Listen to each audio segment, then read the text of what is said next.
Kuri iyi nshuro nanone ngiye kugaruka ku bisobanuro by'imwe mu migani y'imigenurano. Imigani y'imigenurano igira ibisobanuro bihishe akenshi umuntu ageraho abanje gusesengura amagambo ayigize yibanze ku bisobanuro byayo bisanzwe. Ngiyi mpamvu rero ndagerageza gusobanura amwe mu magambo agize imigani kugira ngo ibyo bisobanuro bidufashe kugera ku bisobanuro bihishe by'iyi migani y'imigenurano. Uyu ni umugani wa mbere rero. Ndeke bihore yasangiye n'umaze ibye. Tekereza ko umuntu avuze ati reka mbanze ndeke ibi biryo bihore nze kubirya bihoze kugira ngo bitantwika, hanyuma hakaza undi muntu wamaze kurya ibye akabirangiza bagasangira ibyo. Igisobanuro gihishe ni iki rero: iyo utegereje ko ibintu bitungana 100% ntwite ubibyaza umusaruro ako kanya, abandi babiguteraho ugasanga ayo mahirwe barayitwariye. Amahirwe ubonye yabyaza umusaruro ako kanya mbere y'uko n'abandi bayamenya bakayakoresha. Umugani wa kabiri: aho ushyinguye amagara ntuhashyira ubugi bw'icyuma. Aho ushyinguye amagara ntuhashyira ubugi bw'icyuma. Amagara ni ubuzima, gushyingura ni ukubika. Icyuma murakizi kiba gityaye, hariya hatyaye niho bita mu bugi bwacyo. Wabika ubuzima bwawe hamwe n'icyuma gityaye, icyo cyuma cyabutema, cyabwangiza. Igisobanuro ngiki rero: iyo uteze amakiriro ahantu wirinda icyahangiza.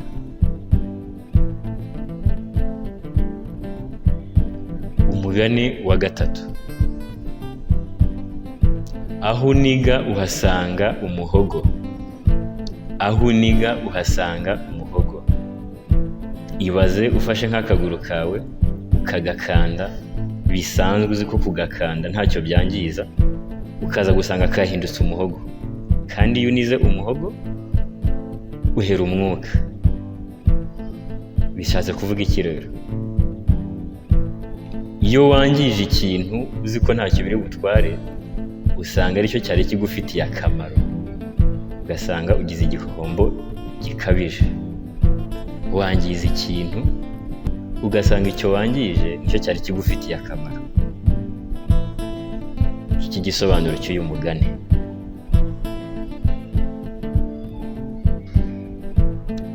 Umugani wa kane: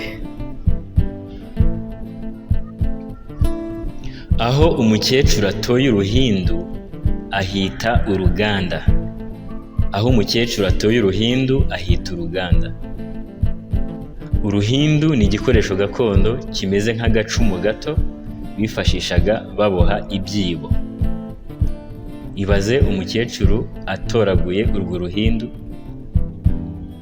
agatangira kuvuga ngo hano hari uruganda rukora impindu, buri gihe akajya ahashakira izo mpindu. Igisobanuro cy'umugani rero ngiki: iyo umuntu agiriye amahirwe ahantu agira ngo niko bihora, agira ngo aho hantu hahora hari ayo mahirwe.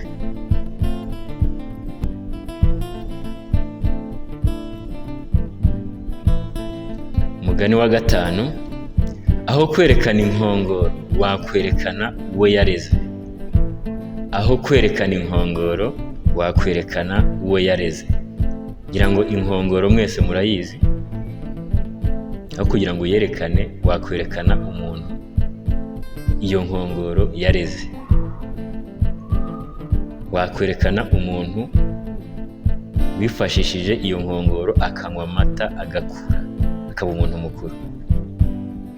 Bisobanuye iki rero? Aho kuvuga ibikorwa wakoze mu magambo, wakwerekana abo wabikoreye bikabagirira akamaro. wivuga ibikorwa wakoze gusa, ahubwo garagaza abo wabikoreye. Ni iki gisobanuro cy'uyu mugani. Umugani wa 6: aharaye inzara haramuka inzigo. Igisobanuro cy'uyu mugani kiroroshye, ni uko iyo abantu bashonje batajya babura ibyo bapfa. Ahantu hari inzara hahora umwiryane. Umugani wa 7: ahari amahoro umuhoro urogosha. Ibaze wogoshe umuntu ukoresheje umuhoro. Ntabwo ari ibintu bisanzwe. Bishatse kuvuga ko rero iyo ahantu hari umutekano, nta bibazo bihari, nta mwiryane uhari, ibyari bigoranye bishoboka. Ibyo abantu babonaga nk'ibidashoboka bikorwa ku buryo bworoshye. Bikorwa ku buryo bworoshye iyo aho hantu hari umutekano.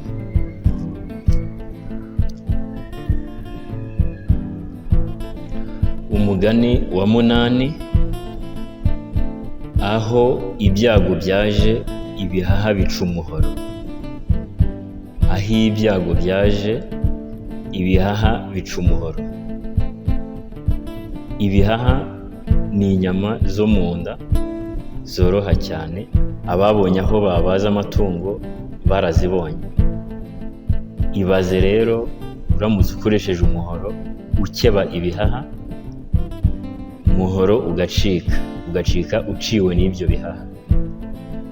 Ni ibintu bidashoboka, bidasanzwe.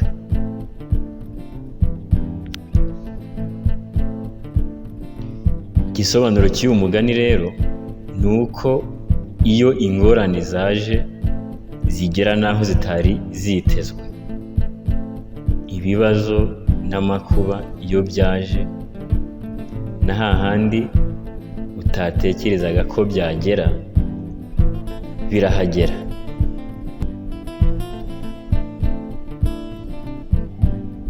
Umugani wa 9: aho inkuba yerekeye niho ibicu bijya. Inkuba ifatwa nk'umwami w'ikirere. Ni ukuvuga ngo aho yerekeye ibicu birayikurikira. Igisobanuro cy'uyu mugani rero ni uko aho umuyobozi ayoboye abayoborwa niho bajya, cyangwa se aho umuyobozi agiye abayobora barahajya. Ibyo akoze baramwigana.